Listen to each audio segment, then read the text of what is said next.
A paz do Senhor, muito bom dia! Sejam bem-vindos, bem-vindas ao nosso momento de leitura da Palavra de Deus deste sábado, na verdade, né?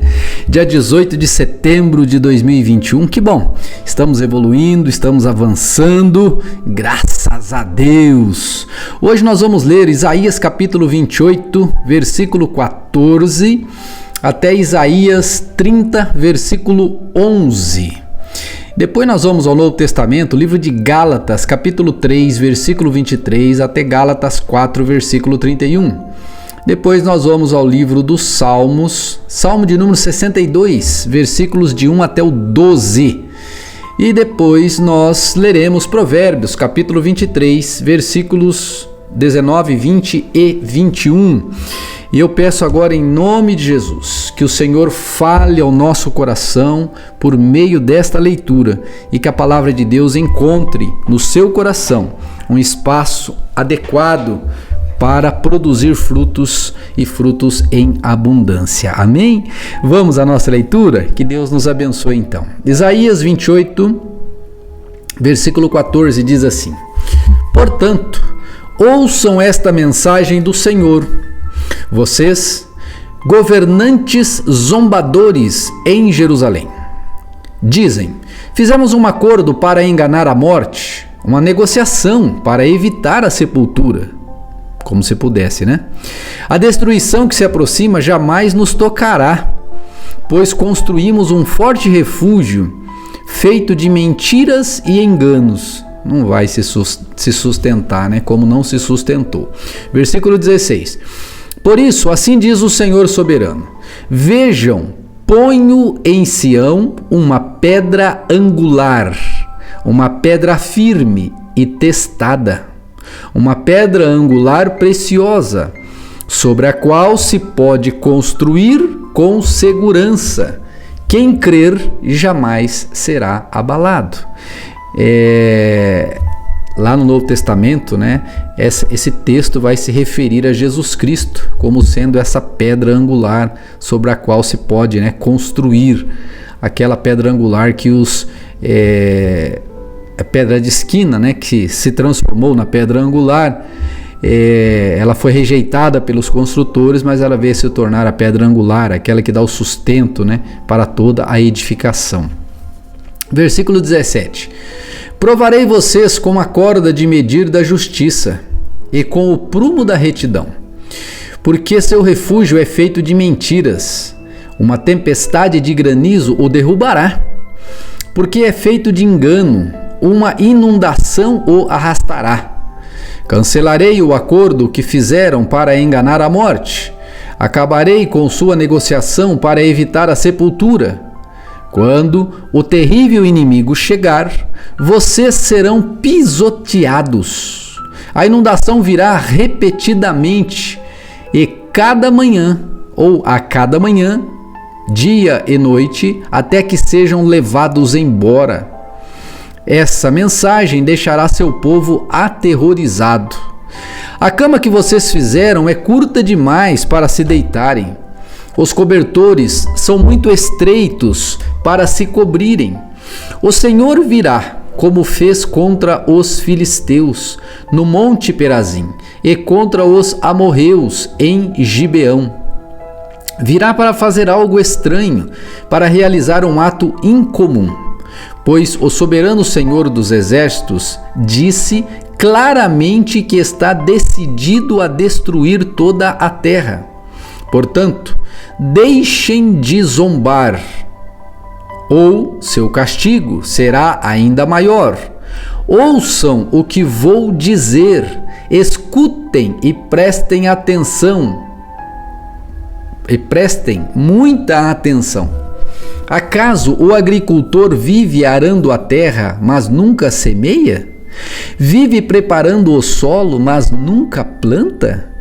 Por fim, não lança as sementes de endro, cominho, trigo, cevada e trigo candeal, cada uma de uma maneira apropriada, cada uma em seu devido lugar? O agricultor sabe exatamente o que fazer, pois Deus lhe deu entendimento. Não se debulha o endro com uma marreta, ele é malhado com uma vara. Não se passa a roda de trilhar sobre o cominho, ele é batido de leve com uma ripa. É fácil moer o cereal para o pão, portanto, ele não o soca demais. Ele derruba sob as rodas de uma carroça, mas não o tritura até virar pó. O Senhor dos Exércitos é excelente mestre e dá sabedoria ao agricultor. Capítulo 29, versículo 1. Que aflição espera Ariel, a cidade de Davi? Ano após ano celebram suas festas. Contudo, trarei calamidade sobre vocês. Haverá muito choro e tristeza.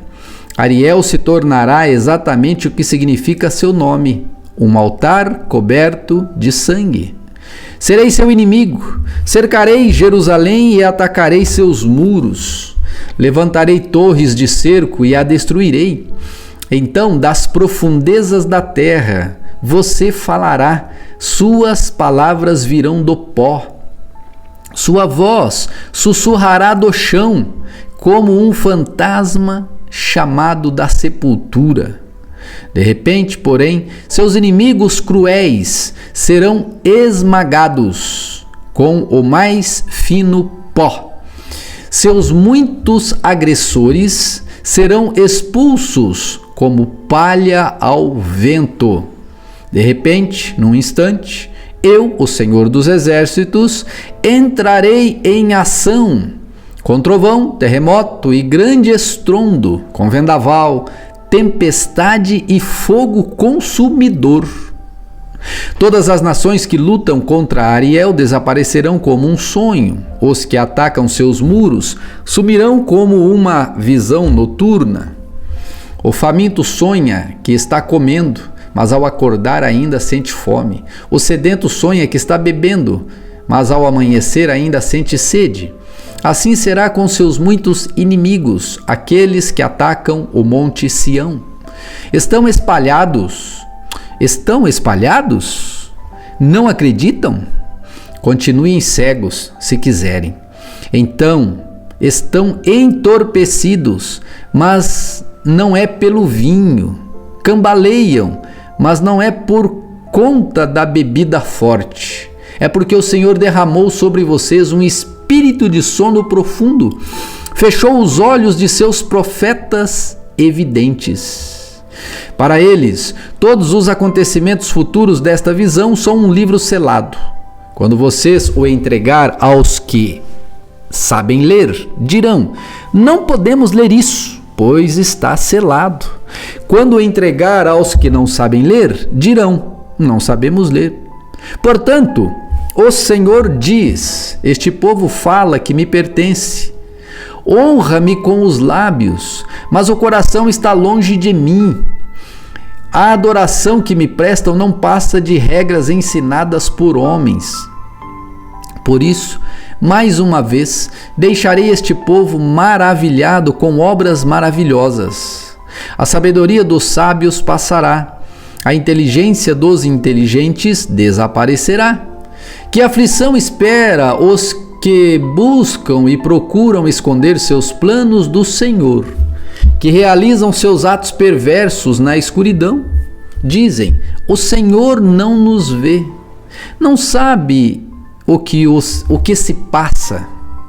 Como são tolos! Ele é o oleiro e certamente é maior que vocês, o barro. O apóstolo Paulo já falou sobre isso, né? Que nós somos o barro e as boas novas do Evangelho estão depositadas nesse vaso de barro. Os profetas do Antigo Testamento falavam muito sobre essa nossa humanidade, né? Fraca, frágil. Nós somos barro, do barro viemos e para o barro voltaremos, né? Então o versículo 16 diz assim: como são tolos, ele é o oleiro e certamente é maior que vocês, o barro. Pode o objeto criado dizer sobre aquele que o criou: ele não me fez? Pode o vaso dizer: o oleiro não sabe o que faz? Logo, em pouco tempo, os bosques do Líbano se tornarão campo fértil, e o campo fértil produzirá colheitas fartas. Naquele dia, os surdos ouvirão as palavras lidas de um livro, e os cegos verão no meio da escuridão e das trevas. Os humildes ficarão cheios de alegria do Senhor, e os pobres exultarão no Santo de Israel. O opressor já não existirá, o arrogante desaparecerá, os que tramam o mal serão destruídos, os que condenam os inocentes com testemunhos falsos desaparecerão. O mesmo acontecerá aos que trapaceiam para perverter a justiça e contam mentiras para destruir os inocentes. Por isso, o Senhor que resgatou Abraão diz ao povo de Israel: meu povo não será mais envergonhado, nem ficará pálido de medo, quando virem seus muitos filhos e todas as bênçãos que lhes dei. Reconhecerão a santidade do Santo de Jacó e temerão o Deus de Israel. Os que se desviam terão discernimento, e os que se queixam aceitarão a instrução. Que aflição espera meus filhos rebeldes, diz o Senhor. Vocês fazem, capítulo 30, né? Vamos continuar aqui. Versículo 24 do 29 diz assim: os que se desviam terão discernimento, e os que se queixam aceitarão instrução. Capítulo 30, versículo 1. Que aflição espera meus filhos rebeldes, diz o Senhor. Vocês fazem planos contrários aos meus, acordos não dirigidos por mim. Com isso, amontoam pecado sobre pecado, pois sem me consultar, desceram ao Egito em busca de ajuda. Puseram sua confiança na proteção do faraó, tentaram esconder-se na sombra dele, mas, ao confiar no faraó, serão envergonhados, ao esconder-se nele, serão humilhados. Pois, embora o poder dele se estenda até Zoan, e seus embaixadores tenham chegado a Anis, todos que confiam nele serão envergonhados. Ele de nada os ajudará, mas sim lhes trará humilhação e desonra. Recebi esta mensagem acerca dos animais do Neguebe. As caravanas se movem lentamente pelo terrível deserto, lugar de leoas e leões, de serpentes e cobras venenosas. Seguem em direção ao Egito, com jumentos carregados de riquezas, camelos levando muitos tesouros, pagamentos em troca de proteção. O Egito nada dará como retribuição.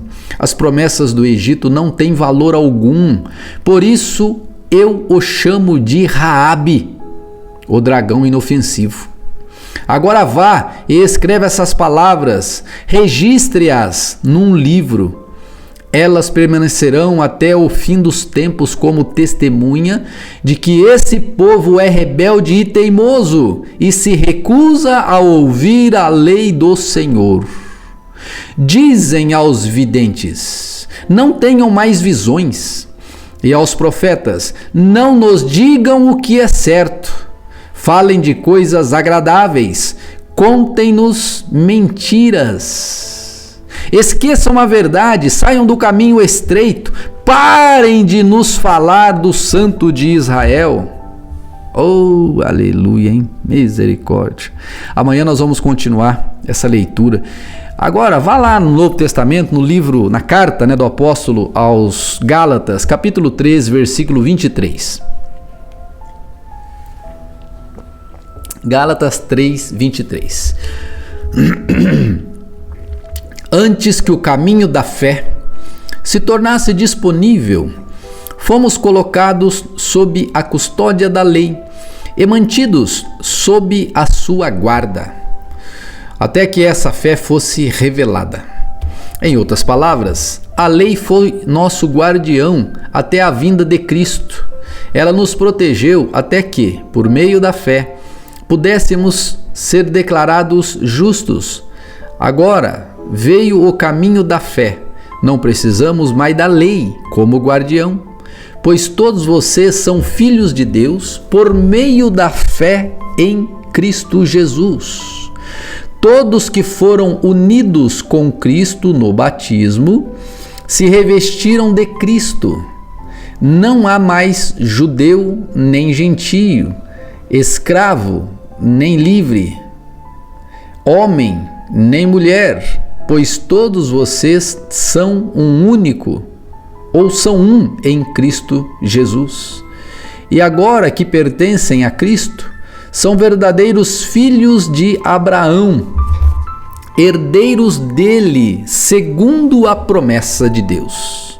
Portanto, pensem da seguinte forma, capítulo 4, versículo 1. Portanto, pensem da seguinte forma: enquanto não atingir a idade adequada, o herdeiro não está numa posição muito melhor que a de um escravo, apesar de ser dono de todos os bens. Deve obedecer a seus tutores e administradores até a idade determinada por seu pai. O mesmo acontecia conosco. Éramos como crianças. Éramos escravos dos princípios básicos deste mundo. Mas, quando chegou o tempo certo, Deus enviou seu filho, nascido de uma mulher e sob a lei. Assim o fez para resgatar a nós que estávamos sob a lei, a fim de nos adotar como seus filhos. E, porque nós somos seus filhos, Deus enviou ao nosso coração o Espírito de seu Filho, e por meio dele clamamos: Abba, Pai. Agora, você já não é escravo, mas filho de Deus. E uma vez que é filho de Deus, Deus o tornou herdeiro dele. Olha que maravilha. Antes de conhecerem a Deus, vocês eram escravos de supostos deuses que, na verdade, nem existem. Agora que reconhecem ou que conhecem a Deus, ou melhor, agora que Deus os conhece, por que desejam voltar atrás e tornar-se novamente escravos dos frágeis e inúteis princípios básicos deste mundo? Vocês insistem em guardar certos dias, meses, estações ou anos. Temo por vocês. Talvez meu árduo trabalho em seu favor tenha sido inútil. Irmãos, peço-lhes que sejam como eu, pois eu também sou como vocês, e vocês não me trataram mal, e certamente se lembram de que eu estava doente quando lhes anunciei as boas novas pela primeira vez. Embora minha saúde precária fosse uma tentação para me rejeitarem, vocês não me desprezaram, nem me mandaram embora. Ao contrário, acolheram-me e cuidaram de mim como se eu fosse um anjo de Deus, ou mesmo o próprio Cristo.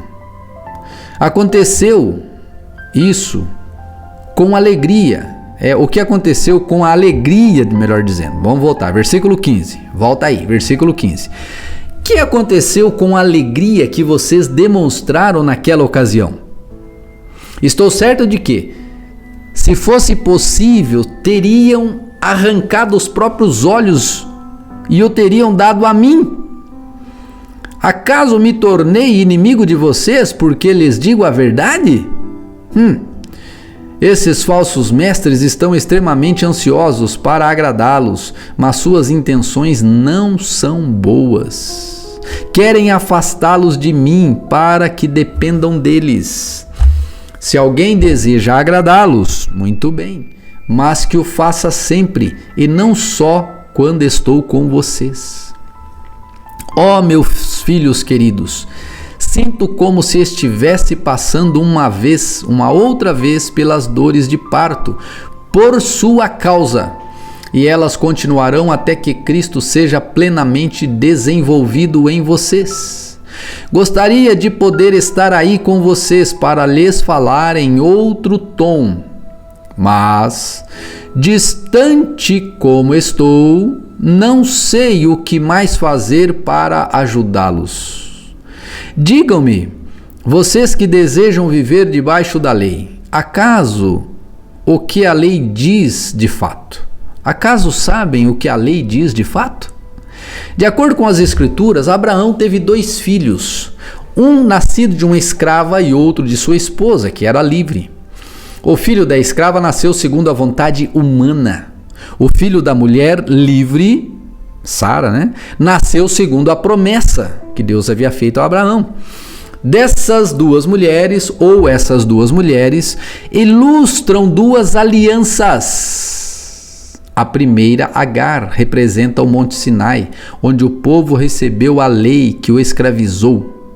E Agar, que é o Monte Sinai, na Arábia, representa a Jerusalém de agora, pois ela e seus filhos vivem sob a escravidão da lei. A segunda, Sara, representa Jerusalém celestial. Ela é a mulher livre e é nossa mãe. Como dizem as Escrituras, alegre-se, mulher sem filhos. Você que nunca deu à luz, grite de alegria. Você que nunca esteve em trabalho de parto, pois a abandonada agora tem mais filhos que a mulher que vive com o marido. E vocês, irmãos, são filhos da promessa como Isaque. Ismael, o filho nascido da vontade humana, perseguiu Isaque, o filho nascido do poder do Espírito, e o mesmo ocorre agora. Mas o que dizem as Escrituras sobre isso? Livre-se da escrava e do filho dela, pois o filho da escrava não será herdeiro junto com o filho da mulher livre. Portanto, irmãos, não somos filhos da escrava, somos filhos da mulher livre. Eita, nós! Vamos voltar ao Antigo Testamento, livro dos Salmos. Salmo de número 62, versículos de 1 a 12. Em silêncio, diante de Deus, minha alma espera, pois dele vem a minha vitória. Somente ele é minha rocha e minha salvação, minha fortaleza, onde jamais serei abalado.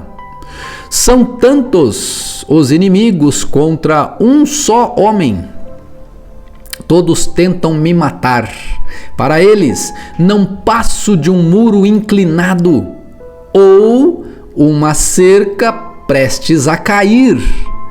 Planejam me derrubar de minha posição elevada. Têm prazer em contar mentiras. Diante de mim me elogiam, em seu coração, porém, me amaldiçoam. Que minha alma espere em silêncio diante de Deus, pois nele está minha esperança. Somente ele é minha rocha e minha salvação, minha fortaleza, onde não serei abalado. Minha vitória e minha honra vêm somente de Deus. Ele é meu refúgio, uma rocha segura. O meu povo, ó meu povo, confie nele em todo o tempo. Derrame o coração diante dele, pois Deus é nosso refúgio. As pessoas são vazias e enganosas, como uma rajada de vento. Se fosse colocada numa balança, toda a humanidade pesaria menos de um sopro. Não ganhem a vida por meio da extorsão, nem ponham sua esperança em coisas roubadas. Se suas riquezas aumentarem, não façam delas o centro de sua vida. Deus falou claramente e eu ouvi várias vezes. O quê? O poder, ó Deus, pertence a ti. O amor, Senhor, é teu. Certamente retribuirás a cada um conforme suas ações. Olha só, que coisa, hein? Vamos agora ao Provérbios, livro de Provérbios, capítulo 23, versículos de 19 até o 21. Ouça, meu filho, e seja sábio. Mantenha seu coração no rumo certo. Não ande com os beberrões, nem se envolva com os comilões, pois eles caminham para a pobreza e, de tanto dormirem, terão apenas trapos para vestir. Meu Deus! Esta é a palavra do Senhor, que ela possa ter falado ao seu coração, em nome de Jesus, e que ela seja uma bênção na sua vida, que Deus toque, né, na sua vida e que Ele te dê vitória nesse dia, em nome de Jesus. Amém? Que Deus lhe abençoe, meu irmão, minha irmã. Fique na paz do Senhor Jesus. Deixa eu só fechar aqui. Fiquem com Deus, que Deus os abençoe em nome de Jesus.